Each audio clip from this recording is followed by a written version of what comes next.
আসসালামু আলাইকুম ভিউয়ার্স, আজকে মারিয়াম কিচেন থেকে আপনাদের সামনে হাজির হলাম বেগুনের একটি রেসিপি নিয়ে। আচারি বেগুন। চলুন তাহলে আমরা এই রান্নাটা শুরু করি। আমরা এখন কড়াইতে তেল দিয়ে দিলাম।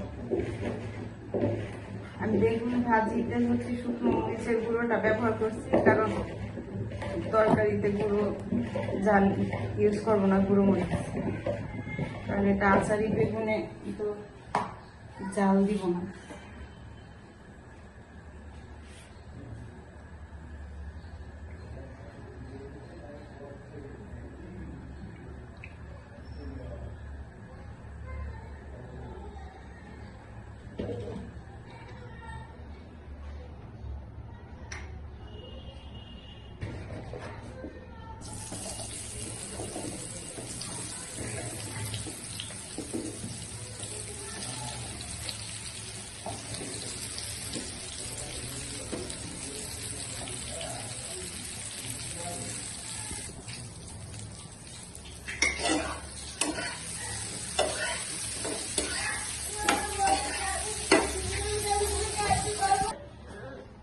আমার বেগুন ভাজাটা শেষ, আমি সাইডে রেখে দিচ্ছি।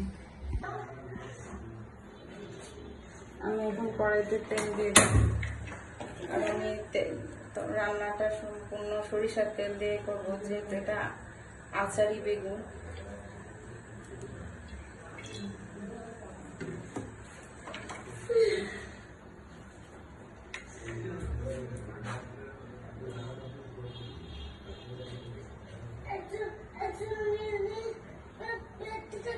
আমি দিয়ে দিচ্ছি শুকনো মরিচ।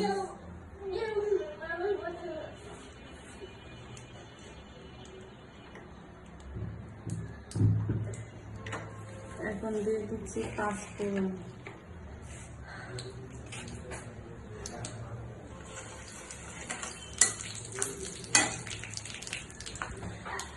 দিয়ে দিচ্ছি আমি থেতানো রসুন।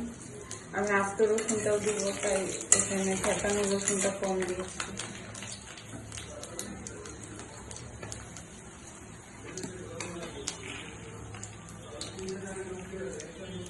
এখন দিয়ে দিব সাদা সরিষা বাটা।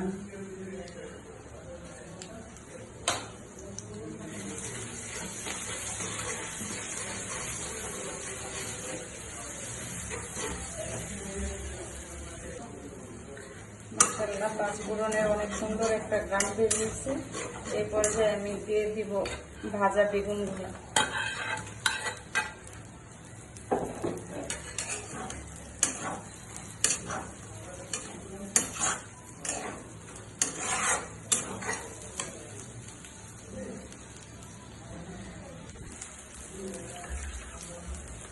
আমি এই পর্যায়ে দিয়ে দিতেছি তেঁতুলের টক। আমি তেঁতুলটারে গরম পানিতে ভিজিয়ে রেখে তার মাছটা দিয়ে তুলে দিচ্ছি।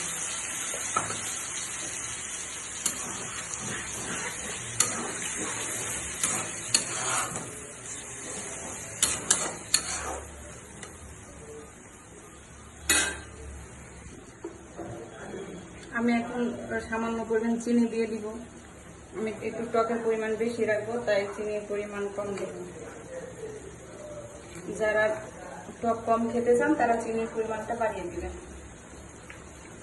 আর লবণটা চেখে দেখবেন। বেগুন ভাজাতে আমার লবণ দেওয়া ছিল, যার কারণে আমি আর এখন লবণটা ব্যবহার করি নাই।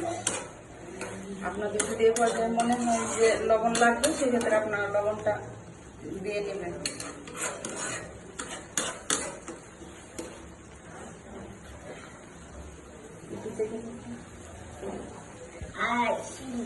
আমি দিয়ে দিচ্ছি আস্ত রসুন।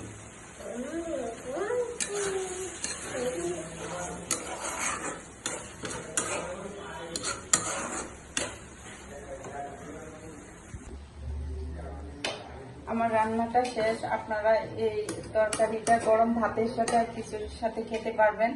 সবাই বাসায় একবার হলেও ট্রাই করবেন। কেমন হয়েছে কমেন্টসে জানাবেন। ভিডিওটা ভালো লাগলে শেয়ার করে দিবেন। সবাই ভালো থাকবেন, সুস্থ থাকবেন, নিজের যত্ন নেবেন, প্রাণ খুলে হাসবেন। আল্লাহ হাফেজ।